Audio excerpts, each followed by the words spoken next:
வணக்கம் அன்பு நெஞ்சங்களே, நான் உங்கள் நண்பன் பிரவீன். இந்த சேனல் ஸ்டோரி பி. வாழ்க்கைக்கு ஊக்கம் தரக்கூடிய கதைகளை தான் இந்த சேனல்ல பார்த்துட்டு இருக்கோம். இதை கேட்குற உங்கள எத்தனையோ பேரு பல தோல்விகள், அவமானங்கள், வெறுப்பு, விரக்தி, புறக்கணிப்புகளை சந்திச்சுட்டு இருக்கலாம். ஆனா நீங்க முயற்சி பண்ணா அது எல்லாத்தையும் உடைச்சிட்டு வாழ்க்கையில நீங்க ஆசைப்பட்டதை எல்லாம் அடையலாம். இந்த வீடியோவில் அமெரிக்காவில் இருந்த ஒரு சிறுவனோட கதையை பத்தி தான் பார்க்க போறோம். 1895 பிறக்கிற அந்த பையனோட பேரு ஹார்லாண்ட் டேவிட். டேவிடுக்கு 6 வயசு இருக்கும்போது அவரோட அப்பா எதிர்பாராத விதமா இறக்குறாரு. அதனால டேவிடோட அம்மா ஒரு தக்காளி பதப்படுத்துற கம்பெனில வேலைக்கு சேர்றாங்க. வாழ்க்கை ரொம்ப மோசமா போயிட்டு இருக்கு. டேவிட் 6 வயதுல இருந்தே சமையல் செஞ்சு தன்னோட சகோதரர்களை கவனிச்சுட்டு வராரு. சின்ன வயசா இருக்கும்போதே வறுமை டேவிடோட குடும்பத்தை பயங்கரமா பாதிக்குது. அந்த கடுமையான வாழ்க்கை போராட்டத்தினால 10 வயசுலயே டேவிட் பண்ணையில வேலைக்கு சேர்ந்து நிலம் உழுறது, ஆடு மாடு கோழிகளை பராமரிக்கிறதுன்னு தன்னோட வயசுக்கு மிஞ்சின வேலைகளை செஞ்சுட்டு இருக்காரு. அதுல கிடைக்கக்கூடிய வருமானத்தின் மூலமா அம்மாவுக்கு கொஞ்சம் சப்போர்ட் பண்றாரு. 6வது படிக்கும்போது வறுமை காரணமா படிப்பை நிறுத்திட்டு நகரத்துக்கு வந்து குதிரை வண்டிகளுக்கு ஓவியம் தீட்டுற வேலையை செய்யறாரு டேவிட். இந்த வேலை அவருக்கு ரொம்ப பிடிச்சிருக்கு. வருமானமும் கொஞ்சம் நல்லா கிடைக்குது. அப்படியே அந்த வண்ணம் தீட்டுற வேலையை 16 வயசு வரைக்கும் செய்யறாரு டேவிட். 16 வயசுல அவருக்கு அமெரிக்க ராணுவத்துல சேரணும்னு ஆசை வருது. அந்த காலத்துல தான் கம்ப்யூட்டரோ இல்ல ஆதார் கார்டு மாதிரி ஏஜ் ப்ரூஃபோ எதுவுமே இல்லையே. அதனால தனக்கு வயசு அதிகம்னு ஒரு பொய்ய சொல்லிட்டு யூஎஸ் மிலிட்டரியில ஜாயின் பண்றாரு. ஒரு வருஷம் நாட்டுக்காக கடுமையா ராணுவத்துல இருந்த அவர் ஒரு வருஷம் முடிச்சுட்டு ராணுவத்துல இருந்து வெளியேறி ரயில்வேல சேர்றாரு. தண்டவாளம் பழுது பார்க்கறது, ரயில் பெட்டிகள் சுத்தம் பண்றது, ரயில் பெட்டிகளுக்கு பெயிண்ட் பண்றதுன்னு ரொம்ப கஷ்டப்பட்டு வேலை செய்யறாரு. அந்த சமயத்துல அவருக்கு சட்டப்படிப்பு படிக்கணும்னு ஆசை வருது. பக்கத்துல இருக்கிற ஒரு பல்கலைக்கழகத்துல சேர்ந்து சட்டம் படிக்கிறாரு. இரவுல படிப்பு, பகல்ல வேலைன்னு கடுமையா உழைக்கிறாரு. அவரோட உழைப்பு மற்றும் ஆர்வத்தின் மூலமா ஒரு வழியா சட்டப்படிப்பையும் வெற்றிகரமா முடிச்சு வழக்கறிஞர் ஆகிறாரு. வழக்கறிஞர் வேலையும் நல்லபடியா போயிட்டு இருக்கும்போது ஒரு சமயம் ஏதோ ஒரு பிரச்சனைனால பெரிய சண்டை சச்சரவுல மாட்டி தன்னோட வழக்கறிஞர் வேலையும் போய் அடுத்தது இன்சூரன்ஸ் கம்பெனியில வேலைக்கு சேர்ந்து காப்பீடுகள் விற்கிற வேலையை செய்யறாரு. கொஞ்ச நாட்கள் இந்த வேலையில காப்பீடுகள்லாம் வித்துட்டு ஓரளவு பணம் சம்பாதிக்கிறாரு. அப்படி இருக்கும்போது ரூல்ஸ் ஒழுங்கா ஃபாலோ பண்ணலைன்னு அவரை பணி நீக்கம் செய்யறாங்க. அதுக்கப்புறம் டேவிட் இருக்கிற பணத்தை வச்சு படகுகள் செய்யற ஒரு நிறுவனத்தை ஆரம்பிக்கிறாரு. இந்த படகு தொழில் உடனடி வெற்றி பெறுது. கொஞ்ச காலம் இந்த படகு செய்யற பிசினஸ் வெற்றிகரமா நடத்திட்டு இருக்காரு டேவிட். அந்த படகு தொழிலை வித்துட்டு அதுல கிடைச்ச படத்தின் மூலமா விளக்குகள் செய்யற பிசினஸ் ஆரம்பிக்க அது பெரிய நஷ்டத்துல போய் முடியுது. வாழ்க்கையில பல ஏற்றத்தாழ்வுகள் வருது. ஆனாலும் மனசு தளர விடல டேவிட். ஒரு டயர் கம்பெனில விற்பனையாளரா ஜாயின் பண்றாரு.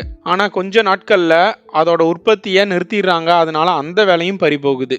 டேவிடுக்கு 40 வயசு இருக்கும்போது ஒரு எண்ணெய் நிறுவனத்தோட மேனேஜரை சந்திச்சு ஒரு வேண்டுகோள் விடுக்க அந்த நிறுவனமும் இவருக்கு வாடகை இல்லாம ஒரு பெட்ரோல் பங்கை தந்து வர லாபத்துல ஒரு குறிப்பிட்ட பணத்தை கட்ட சொல்றாங்க.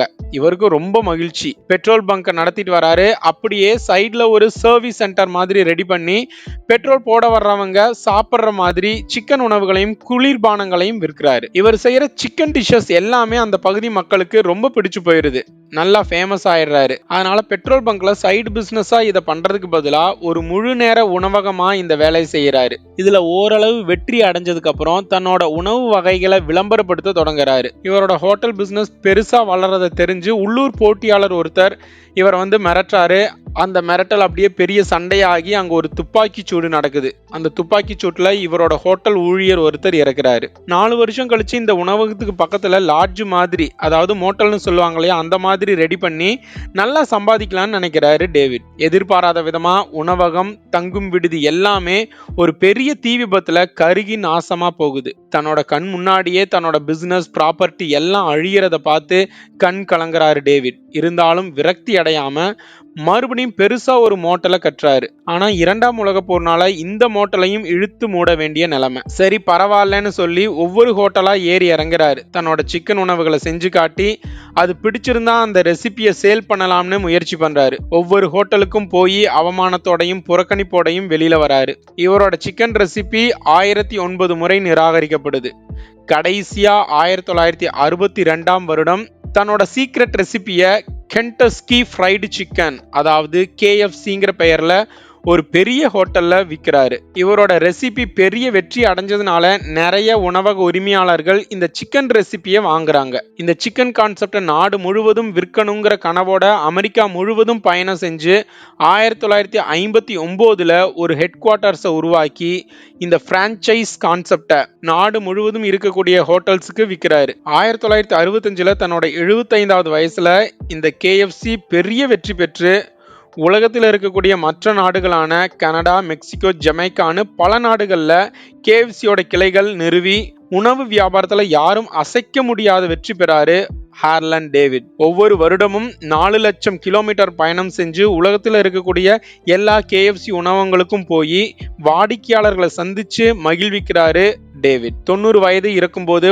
பல தோல்விகளில் வெற்றி கண்ட இந்த மாபெரும் மனிதரை மரணம் வெற்றி கொள்ளுது. அவர் இறக்கும் சமயத்துல KFC உணவகங்கள் மொத்தம் 48 நாடுகள்ல 6000 கிளைகளோட மிகப்பெரிய ஒரு நிறுவனமா இருக்குது. நீங்க எப்பெல்லாம் தோல்விகள், ஏமாற்றங்கள், வழிகளை எதிர்கொள்றீங்களோ அப்ப ஹார்லண்ட் டேவிடோட வாழ்க்கையை நினைவுபடுத்திக்கோங்க.